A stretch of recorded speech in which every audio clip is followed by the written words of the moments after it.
E eu vinha vindo de Recife e passamos por Paudalho e eu pensei, poxa, se eu fosse 40 anos mais nova, eu andava por essas pequenas cidades, falando a cada um, beijando, abraçando, tirando selfie.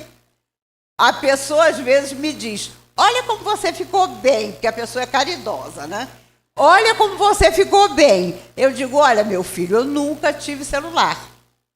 Por enquanto, não pretendo. E é interessante, ontem eu comentava que, há anos atrás, eu dizia, não tenho celular. A pessoa dizia, meu Deus, como é que a senhora vive? Hoje, a pessoa me diz, como eu te invejo. Porque é sinal de que tem alguma coisa na nossa relação com esse celular que nos acompanha o tempo todo, que precisa talvez ser revisado. No avião que eu vinha, se ele tivesse caído, só eu saberia que o avião tinha caído. Porque todo mundo de tablet, todo mundo mesmo, de tablet ou de celular a viagem toda. A pessoa não estava ali, estava mergulhada ali. Se o avião caísse, eu ainda ia ter o trabalho de dizer, levanta, meu filho, você morreu, levanta, você morreu. Porque a pessoa estava fora de si, fora de si. Na última viagem para a Bahia, foi muito interessante, porque o comissário disse assim, a senhora, por favor, não saia do avião, quando nós chegarmos em Salvador, que o piloto quer falar com a senhora. Falei, meu Deus, eu devo ter feito alguma coisa errada. Né? Filha de milico sabe como é que é. Né? Dá bom dia a poste de rua, chama poste de rua de senhor, e se você marca 9h30, 40 minutos antes, a pessoa já está pronta. E eu pensei, eu fiz alguma bobagem. Aí veio o piloto. A senhora tira uma selfie comigo? Aí eu falei, tiro. Sábado passado eu fui fazer um shake-up. Vocês sabem, vai chegando perto dos 70 anos, como diz o humorista Woody Allen, você não quer ouvir, eu te amo. Você quer ouvir, é benigno. É só o que você quer. Você não quer mais ouvir, eu te amo. Você quer ouvir, é benigno, é administrável. Aí fui eu fazer o check-up. Aí eu deitada lá, e aí eu contando para o médico, olha, eu sempre tive saúde, mas há 20 anos eu tenho diabetes, parará, parará, parará, contei alguns episódios. Eu sou assintomática, não sinto nada. Então, quando eu caio dura, eu caio dura. E ele, por não, por não, por não. A senhora faz o quê? Eu falei, faço palestra sobre doutrina espírita há 54 anos. A senhora já foi ao Piauí? Falei, não, Piauí, Alagoas e Pará nunca fui. O resto já fui em tudo. Aí ele, eu sou piauiense. Quando a senhora for ao Piauí, a senhora vai ter muita coisa gostosa para comer. Eu falei, meu filho diabético não pode comer coisa gostosa, não. Aí eu já comecei a dar uma aula para o médico. Doutor Guilherme. Ótimo, um fofo. Quando eu me arrumei, ele fez toda a verificação e me levou até a porta. Eu falei para ele, eu quero lhe agradecer. Pessoas idosas como eu adoram encontrar um médico como o senhor. Generoso, nobre, digno, carinhoso. Ele vira e diz assim, obrigada, eu lhe acompanho nas redes sociais. Meu Deus do céu. Ele esperou eu contar metade da minha vida para ele, para dizer que assistia minhas palestras. Mas eu vendo vocês quando eu chegava, e sendo aplaudida, algo completamente merecido, lembrei de Dr. Bezerra de Menezes. Essa alma magnífica que é o mentor de todos nós. Essa alma convidada por Maria, mãe de Jesus, a deixar a terra para mundos mais altos, pediu para ficar. Enquanto houver uma lágrima, eu quero ficar na terra. Vai ficar muito tempo. Porque nós não temos jeito. Podíamos ter transformado o mundo e a minha geração vai embora sem ver um mundo melhor. E eu sempre achei que depois da minha geração viriam almas iluminadas. Não. Jesus passou a régua, veio todo mundo. Veio desde a pessoa totalmente desequilibrada até a pessoa que realmente dá mostras de que trouxe uma mensagem espiritualizada no coração. Mas todos nós saímos do espaço sabendo o que deveríamos fazer. Se não está dando muito certo, é porque coletivamente nós ainda não sentamos todos juntos para pensar. Dr. Bezerra de Menezes era de família rica. Seu pai e avô tinham muitas terras, mas perderam tudo pelas questões políticas, enfim.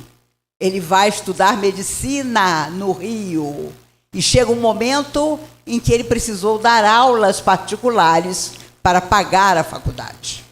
E chegou um momento que não tinha aluno procurando por ele. E ele então coloca um anúncio num jornalzinho que circulava na faculdade de medicina para dar aulas e conseguir pagar a faculdade e o lugar onde ele morava. Bate um rapaz à porta. O senhor é Adolfo Bezerra de Menezes? Sou, sim, senhor. O senhor dá aula de álgebra? Ele detestava a álgebra, mas abriu um sorriso e disse: dou. Era uma sexta-feira. O rapaz programou a aula a partir de segunda.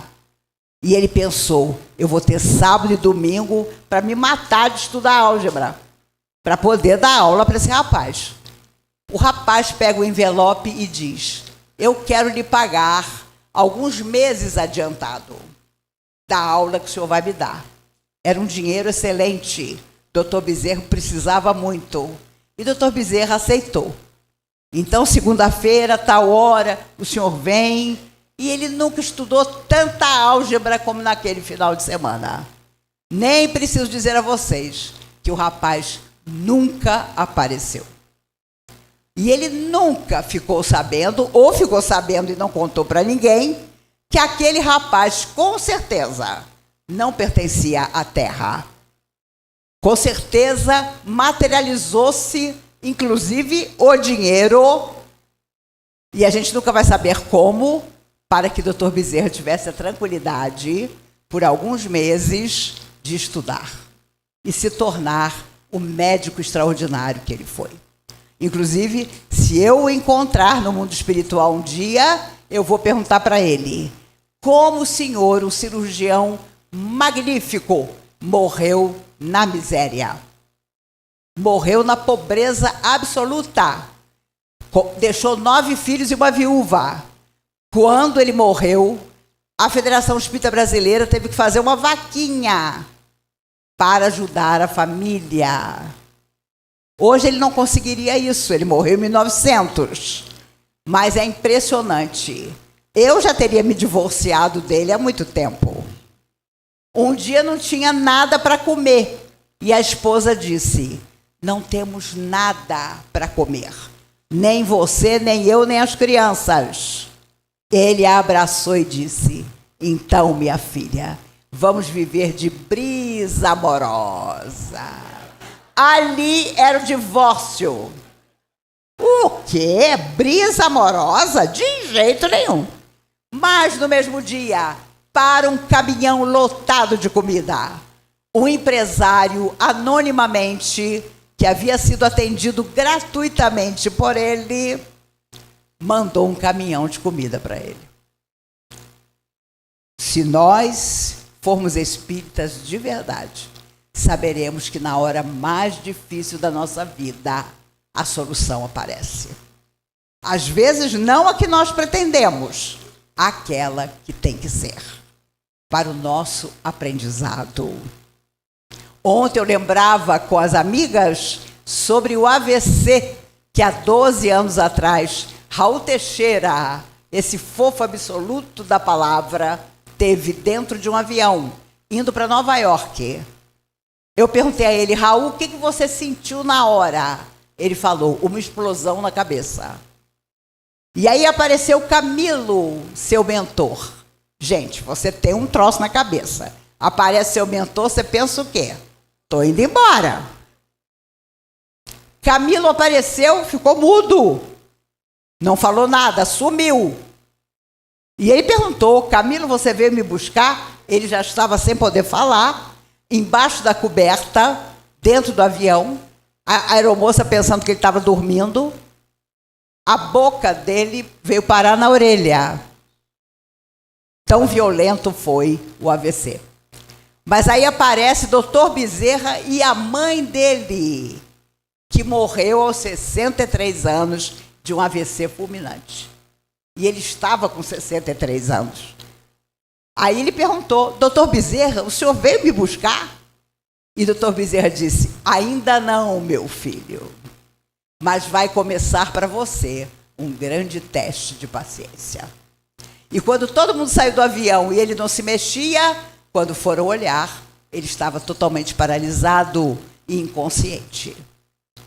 Quando ele chegou no hospital dos Estados Unidos, de Nova York, alguém disse: eu vou correndo chamar o especialista. José Grosso aparece. Essa alma querida aparece e diz para Raul: mas você está feio. Imagine você sabendo, sem poder falar, que você estava tendo um AVC e um amigo espiritual dizer: você está feio. José Grosso pega a própria mão, faz assim. Quando o médico entrou na sala, quase desmaiou, porque sabia que não tinham dado uma dipirona para o Raul. E a boca tinha voltado para o lugar. Na hora mais difícil da nossa existência, não duvidem, alguma coisa vai acontecer para nos auxiliar. Mas, para isso, nós temos que ter uma espécie de poupança. E todo o bem que fazemos é uma pequena poupança que nós vamos guardando para as nossas horas mais dramáticas. E todos nós já passamos ou vamos passar. Ontem eu ia entrando no elevador com a Natália e a porta do elevador bateu no meu braço. E eu quero contar para vocês que eu tenho fragilidade capilar. Fica desse jeito na mesma hora. Antes que vocês digam: a Maíse tem um namorado secreto que bate nela. Não, talvez fosse bom ter, não que batesse, o namorado. Mas isso aqui é fragilidade capilar. E eu perguntei para o médico: por quê? Porque o envelhecimento traz isso. E eu me lembrei do Chico. O Chico dizia a Emmanuel: eu já estou tão velho, por que o senhor não me leva? E o Chico dizia, e Emmanuel dizia: o corpo tem suas próprias leis. Nem eu posso te ajudar em determinados momentos. E Emmanuel foi um esperto, porque quando ele apareceu para o Chico pela primeira vez, ele disse: eu tenho uma proposta de trabalho para o senhor. 30 livros. E Chico aceitou. Quando chegou nos 30 livros, ele disse: eu tenho uma outra proposta, mais 30. E o Chico aceitou. Eu tenho uma outra proposta, vamos chegar ao 100. Eu lembro que quando lançou-se o 100º livro, a capa era linda. Era a Terra no espaço e o número 100, assim, desenhado, era lindo. Quando chegou no 100, Chico disse a Emmanuel: tarefa cumprida, tarefa terminada. Foram 100 livros ao invés de 30. E aí, Emmanuel disse: eu tenho uma notícia para o senhor. O seu corpo não lhe pertence mais. Sua vida foi desapropriada pelo mundo espiritual. E foram 412 livros, até os 92 anos de idade. A morte que ele teve, todos nós queremos ter. A vida que ele teve, não. Isso é certo. Os sacrifícios, as solidões, as incompreensões. As pessoas atravessavam a rua para não cruzar com ele. Só em 1971 surge Chico Xavier no programa Pinga Fogo. E aí as pessoas ficaram extasiadas. Mas é isso que é a doutrina espírita? É esse homem equilibrado que disseram que era maluco? Meus avós eram espíritas desde a década de 30 do século passado. E tiveram a felicidade de ver Chico Xavier ser reconhecido como uma alma que veio do espaço para nos apontar o caminho do verdadeiro médium. Aquele que trabalha para o bem, aquele que pergunta em que eu posso ajudar. Todos os dias, 7 horas da manhã, ele pegava uma vassoura e varria o salão do centro. Era ele que fazia isso. Abria a porta e varria. Todo mundo sabia na cidade. Queria contar alguma coisa para o Chico, essa era a hora. Porque lá estava ele, varrendo o centro. Hoje a pessoa chega, ela quer psicografar Dr. Bezerra na parede. Se você oferecer para ela um pequeno trabalho de chamar uma ficha, não. Não, a minha mediunidade é muito grande. Eu sempre conto a história da mãe que há mais de 30 anos disse para mim: você tem que conhecer minha filha, Maíse. Ela incorpora no Carrefour. E eu falei, eu tenho que conhecer mesmo a sua filha. Que imagina um desequilíbrio dessa menina incorporando num supermercado. Mas a mãe achava o máximo. Falta de estudo. Hoje, quando você eu conto, na minha época de mocidade, eu tinha 15 anos, tudo bem. A gente estudava Gabriel Delany, Leon Denis, Flammarion. Hoje você fala, a pessoa não sabe nem quem foi. Mas isso te traz a base para chegar a André Luiz. Nossa, você lê André Luiz? Meu Deus, são 16 obras-primas de André Luiz através do Chico. Hoje eu quero falar com vocês sobre destino, que nada mais é do que a nossa escolha. É claro que nós saímos do mundo espiritual com determinadas diretrizes que nós mesmos escolhemos. Mas aqui, todos os dias, nós podemos mudar o nosso caminho. E há quem esteja mudando para melhor, há quem esteja mudando para pior. Porque a nossa vontade é sempre livre, mas a colheita é obrigatória. Voltará para nós todo sentimento, todo pensamento, toda energia que nós lançarmos à vida ou aos outros. E se nós acreditássemos nisso de verdade, nós teríamos uma outra existência na Terra. Porque um dia vão nos perguntar: o que foi que você fez enquanto você estava na Terra? Vão. E hoje parece que a gente vai morrer daqui a 200 anos. Nós nem estamos pensando nisso. Mas esse dia vai chegar. E aí aparece aquele filminho do lobo mau reencarnado. Quando o lobo mau chegou no mundo espiritual, eu comia a vovozinha? De jeito nenhum. Eu tinha intenção de pegar Chapeuzinho? De jeito nenhum. Enquanto ele mentia, da sua mente aparecia um filme da vida dele. Lá estava a vovozinha sendo comida por ele. Ele planejando comer a Chapeuzinho. E quando ele percebeu o que ele tinha feito de errado, ele pede para voltar à terra como cachorro do caçador que o havia matado quando ele era lobo. E a gente sempre diz: nossa, fulano, eu já fechei a porta, não quero ver fulano em nenhuma encarnação. Aí a gente encontra fulano do lado de lá. Aí a gente diz: fulano, eu estou voltando para a terra, você quer encontrar lá de novo? Vamos tentar novamente? Mas aí a gente aproveita. Se foi marido, a gente vira vizinho. Olha, marido não vai dar, porque a gente já viu que não dá certo. Então, vizinho do andar de baixo. naquele prédio rico que tem 4 elevadores, que você não vai precisar encontrar nem no elevador, né? Porque, pode ter certeza, reencontrar não é fácil, não. Os amigos espirituais dizem que nossa atual vida na Terra está complicada porque nós trouxemos para junto de nós agora pessoas que evitávamos há 800 mil anos. Chegou uma hora que não deu. A Terra avançando, a Terra mal caminhando, mas evoluindo. Eu quero voltar para a Terra.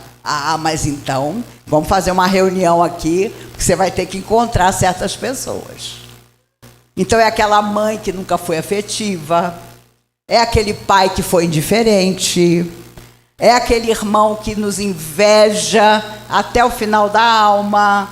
Como que um irmão inveja outro? Isso é um absurdo, mas é o que mais tem. É aquele filho que não dá atenção ao pai ou à mãe idosa. E isso é uma febre atualmente. Não sei aqui, mas em Brasília a coisa está muito séria. A gente encontra idosos sozinhos, ou idosos que moram com os filhos, e o filho diz assim: não entra nessa conversa que isso não é para você. Você não tem que dar opinião nenhuma, seu tempo já passou.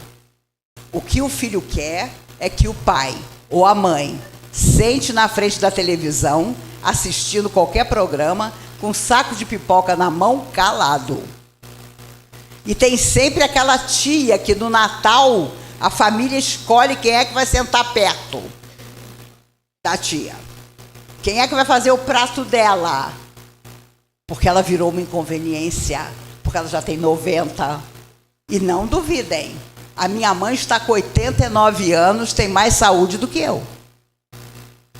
Parece minha irmã mais nova. Ela vai fazer 90 anos. Então, a geração dela não se preparou para viver muito. A minha mal está se preparando. Então, a gente faz pilates, odiando pilates. Não sei se vocês odeiam, eu odeio. 2 vezes por semana, quando meu professor entra na minha casa, eu digo: eu te detesto. E ele é um amor, mas eu preciso de você, porque senão eu vou para uma cadeira de roda. Então, pensem bem. Essa semana eu estava comentando com as garotas, estava vendo que 7 pessoas estão internadas em Campinas com KPC, que é a superbactéria. E elas não conseguem sair da UTI, porque cada uma, podem ter certeza, vai ter uma sequela. Eu fiquei surda. 70% da minha audição acabou. Há 3 anos atrás, eu tive KPC. E até hoje, as minhas pernas não se recuperaram. Eu ando com dificuldade, fazendo exercício. É uma superbactéria que nunca sai do seu corpo. Ela fica ali, guardada. E ela causa a morte em 98% das pessoas. 2% não morrem. Aí você sai do hospital, como eu saí, paralisada do pescoço para baixo, e o médico diz: a senhora é uma sortuda. A senhora ficou nos 2% que não morrem. Aí eu fui morar 7 meses com meu genro e com minha filha, e foi maravilhoso, porque eles são 2 fofos, e depois de 7 meses eu pude voltar para minha casa. Mas você sai do hospital sem conseguir pegar a colher e chegar na boca. A sua memória desaparece. E o meu medo era nunca mais fazer uma palestra. Cadê minhas histórias? Cadê tudo que eu falo? Parece que tinha desaparecido. Foi voltando depois. E é impressionante como as pessoas são. Na varanda da casa da minha filha, eu na cadeira de roda, os vizinhos todos passavam, davam tchau. Quando eu fui para o andador, metade dava tchau. Quando eu fui para a bengala, fiquei com a bengala 2 anos, só ano passado a deixei. Aliás, aguardei e falei até um dia, ninguém mais me cumprimentava. Os vizinhos passavam, olhavam, mas essa mulher não morreu, gente. E aí minha filha, psicóloga, sabedora da cabeça humana, disse: vamos reformar seu apartamento todo. Meu apartamento era novo. E que cor você quer? Eu falei: cor de rosa. Quando vocês forem a Brasília, vamos tomar um café e vocês vão ver que até o meu banheiro é o banheiro da Barbie. Eu não tenho a cara da Barbie, mas o meu banheiro é todo cor-de-rosa, mas todo adaptado. Tem lugar para você se segurar até no teto. É muito importante que quem é mais velho do que você na sua família saiba que você pode, se um dia ele precisar, cuidar dele. Mas para cuidar é preciso se cuidar, porque o cuidador geralmente fica doente de tanto cuidar do outro sem cuidar de si mesmo. E destino nada mais é do que essa interação com o semelhante, especialmente com aquele que precisa de nós. Porque lidar com quem não precisa não tem problema nenhum. Mas quando a pessoa diz, me ajuda, é que nós começamos a entender quando Jesus sabiamente perguntava, que queres que eu te faça? E cada um perguntava e pedia de um jeito. O cego de Jericó disse a ele, Senhor, que eu veja. E as pessoas diziam, Senhor, se quiseres, bem me podes curar. E ele curava. Então, nas nossas horas difíceis, para começar, peçamos a Jesus que seja o médico fraterno das nossas existências. Há muitos anos, uma mãe viu o filho desaparecer numa pescaria. Ele devia estar morto, porque já tinha 3 dias que ninguém sabia dele. E ela era devota de Santo Expedito. E ela foi à igreja e disse, Santo Expedito, eu sei que ele não deve mais estar vivo, mas eu queria tanto que o corpo dele fosse achado, para eu poder dar um túmulo a ele, para eu poder colocar flores nesse túmulo.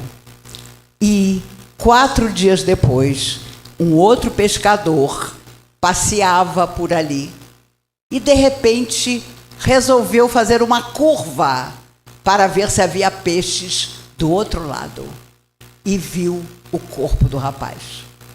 Mas o que esse pescador não sabia é que o rapaz, fora do corpo, sentado na beira do rio, vendo o seu corpo morto, recebe a visita de um ser de luz que diz a ele, meu filho, eu vim te buscar. Você sabe, ali está o seu corpo, você saiu dele. Mas eu vim te buscar porque a sua mãe pediu a Santo Expedito para que seu corpo fosse encontrado. E eu vou dar um jeito do seu corpo ser achado. E você vai poder ver o seu corpo ser enterrado. E pelo merecimento do pedido da sua mãe, eu estou aqui, em nome de Santo Expedito, para te buscar. Vejam vocês que em todas as religiões sérias, dignas, onde a pessoa pede e tem o merecimento de pedir, as almas amigas que estão em toda parte vão em busca da solução, mesmo quando parece que não há solução nenhuma. Isso é mais que ter fé, é ter certeza absoluta de que todos os dias nós podemos mudar o nosso destino. Todos os dias. E há quem esteja mudando para pior, matando, ferindo, sendo corrupto, sendo mal, sendo uma pessoa que podia espalhar o bem e, ao contrário, faz o que não é certo. Mas de tudo nós vamos prestar contas. Ainda ontem eu lembrava de Sai Baba, um hindu que morreu em 2011. Divaldo Franco o conheceu. Ele desmaterializava o que aparecia na mão. 2 dias depois, ele materializava de novo e entregava à pessoa. Ele desmaterializou o relógio do Divaldo. Divaldo olhou aquilo e pensou, nunca mais. 2 dias depois, ele materializou e devolveu para o Divaldo o mesmo relógio. Ele tem uma frase maravilhosa que diz, o certo é o certo, mesmo que ninguém faça. O errado é errado, mesmo que todo mundo faça. Então não tem meio termo. Os nossos irmãos budistas dizem, equilíbrio é o caminho do meio. Nem o extremo para cá, nem o extremo para lá. Vamos cada um de nós encontrar o nosso caminho do meio. E nós estaremos, com certeza, vigilantes. Em 1950, havia um grupo de famílias que morava embaixo de uma ponte, a 1 hora de Pedro Leopoldo. O Chico ainda morava em Pedro Leopoldo. Todo sábado, o Chico juntava um grupo de amigos e eles iam levar comida para essas pessoas. Houve um dia em que não tinha nada para levar, nem um grão de arroz.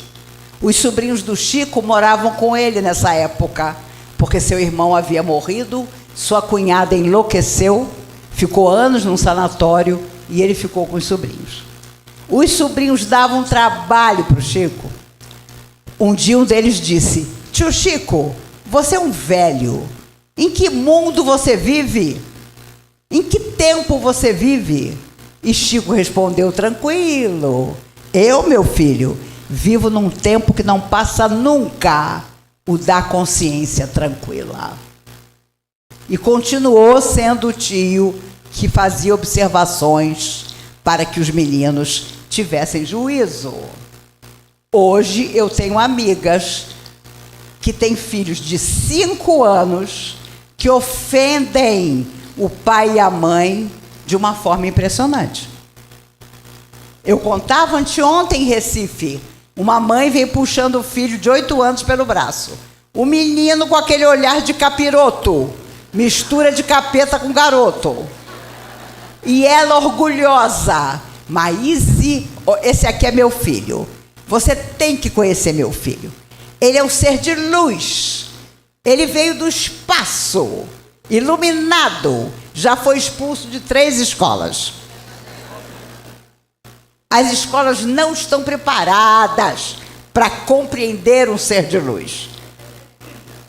Eu pensei, é verdade. Nem ela, mas eu não quis tirar a ilusão, porque ela ia cair dura. Eu falei, minha querida, eduque-o da melhor maneira. O tempo dirá se ele é um ser de luz. E rezei pela moça, porque o menino podia ser tudo, menos ser de luz. Aquele olho assim, que você sabe que vai dar trabalho, né? E é interessante, os adolescentes hoje, eles ofendem mesmo. Eles passam o dia inteiro no celular, no tablet, e quando a mãe diz, agora chega, você é uma gorda, uma velha, uma horrorosa, né? Eles não sabem nem o significado disso, mas eles ofendem. Não adianta, porque o dia de amanhã vem perto. Todos crescerão, todos serão pais e mães, talvez, ou tutores de alguém. E a vida traz de volta aquilo que nós nos recusamos a perceber. Na época da Segunda Guerra, os artistas eram convidados a ir até os soldados, principalmente americanos, para se comunicar com eles. Marilyn Monroe, todos eles foram. Havia um humorista feio, mas maravilhoso, chamado Jimmy Durante. Ele era careca, narigudo, baixinho, usava um chapéu de palha, mas ninguém contava uma piada como ele. E o exército americano foi convidá-lo para ir até os soldados. E ele disse, olha, eu não tenho tempo, mas se você me levar, eu vou falar 10 minutos e você me traz de volta. E o coronel disse, não tem problema, 10 minutos. Jimmy Durante sobe no palco, mais de 100 mil soldados à sua frente, E ele começa a contar as histórias, as piadas maravilhosas. Passam 10, 20, 30, 50 minutos e ele continuava falando. E o coronel já mandou desligar o helicóptero, sem entender nada. 1 hora depois de começar, ele pega o chapéu, joga para os soldados e agradece. Uma chuva de aplausos. Quando a cortina se fechou, o coronel disse: Jimmy, eu não entendi nada. Você disse que ia falar só 10 minutos, falou 1 hora. O que aconteceu? E Jimmy, com os olhos cheios de lágrimas, disse: olhe na primeira fila e você vai entender. Na primeira fila tinham 2 soldados. Um tinha perdido o braço direito, o outro tinha perdido o braço esquerdo. Sentaram juntos para juntos aplaudir. E quando Jimmy viu aquilo, não deu para falar só 10 minutos. Porque ali estava a beleza da fraternidade, da solidariedade. Aqueles soldados sabiam que na próxima batalha talvez perdessem a vida, mas estavam sendo solidários ali. Que importa o que o futuro nos traga, se o presente nos convida a transformar o nosso destino de uma vez. Porque isso aqui, vocês sabem, é só um estágio. Ainda que dure 100 anos, é só um estágio. O corpo vai ficar, o meu vai ser cremado. Ele pode me dar o trabalho que for, que de vez em quando eu digo: ô filhinho, você vai virar cinza. E a minha única filha, Mariana, diz: mãe, vão me perguntar no dia que você morrer o que eu fiz com as suas cinzas. Porque eu não quero ser velada, pelo amor de Deus. Porque aí aparecem aquelas pessoas que não gostavam de você. Deixe-me dizer umas palavras.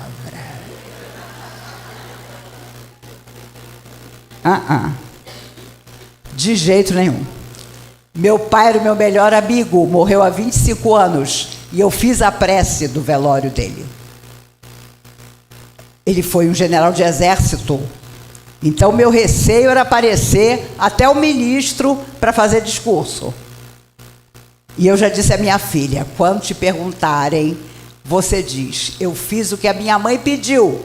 Coloquei as cinzas no aspirador de pó e liguei o reverso. Juro por Deus, se Deus quiser, eu estarei tão longe que a última coisa que eu vou querer saber é o que ela fez das minhas cinzas.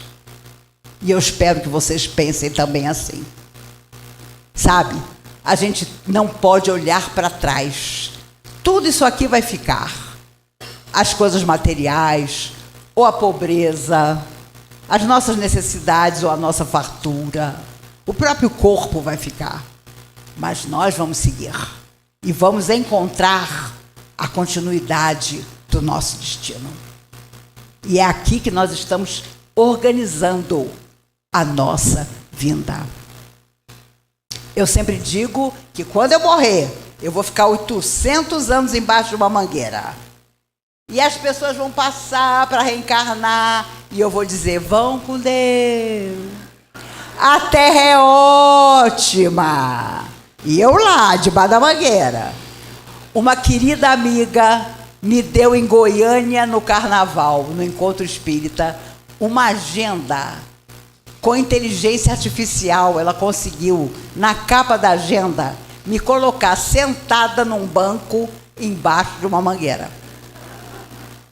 E quando você vira a contracapa, sou eu dando tchau. E as pessoas passando, os invisíveis passando. Ficou lindo. Eu só tenho vergonha de usar quando eu viajo, porque fica parecendo que é vaidade.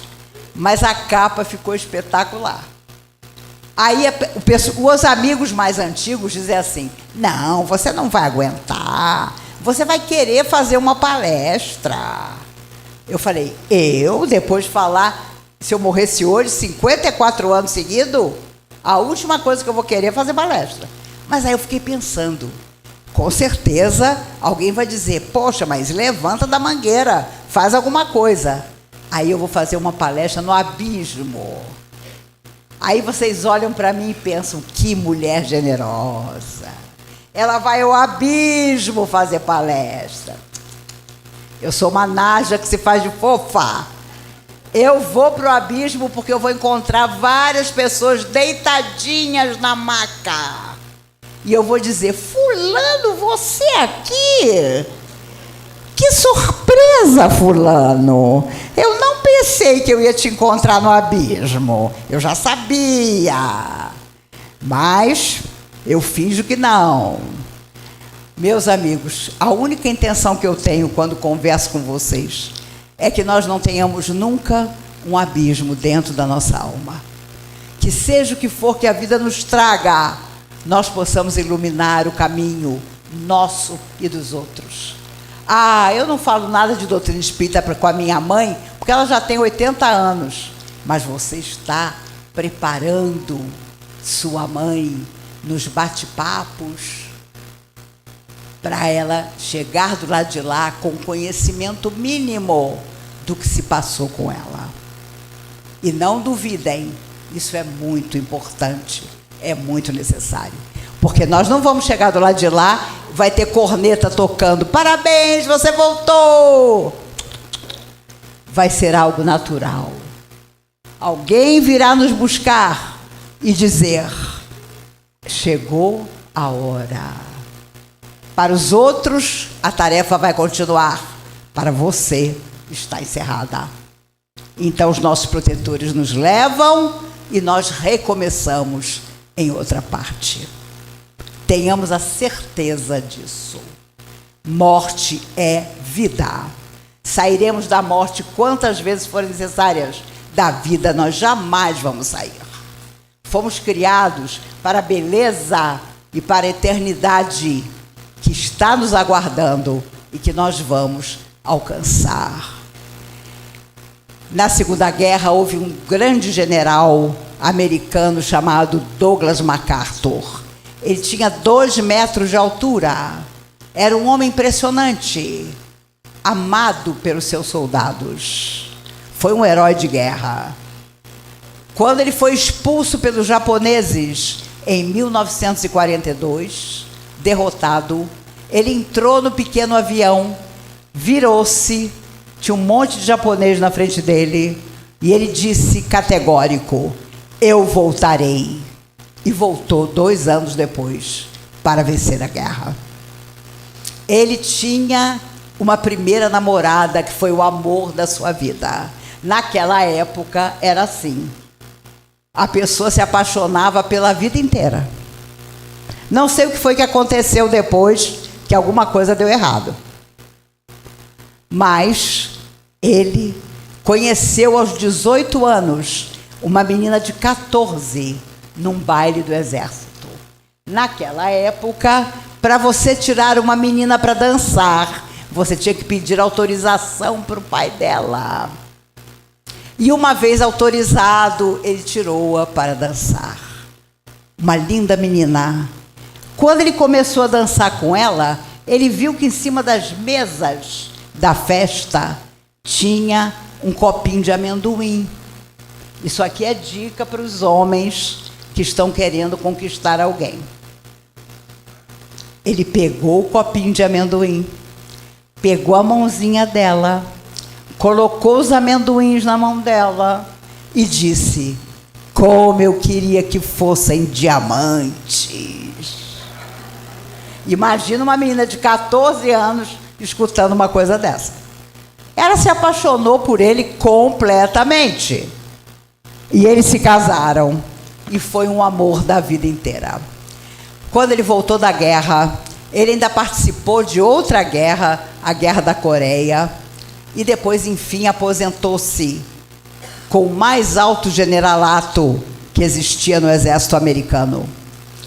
Um dia ele começou a sentir uma dor nas costas. E quando foi ao médico, soube que só tinha 4 meses de vida.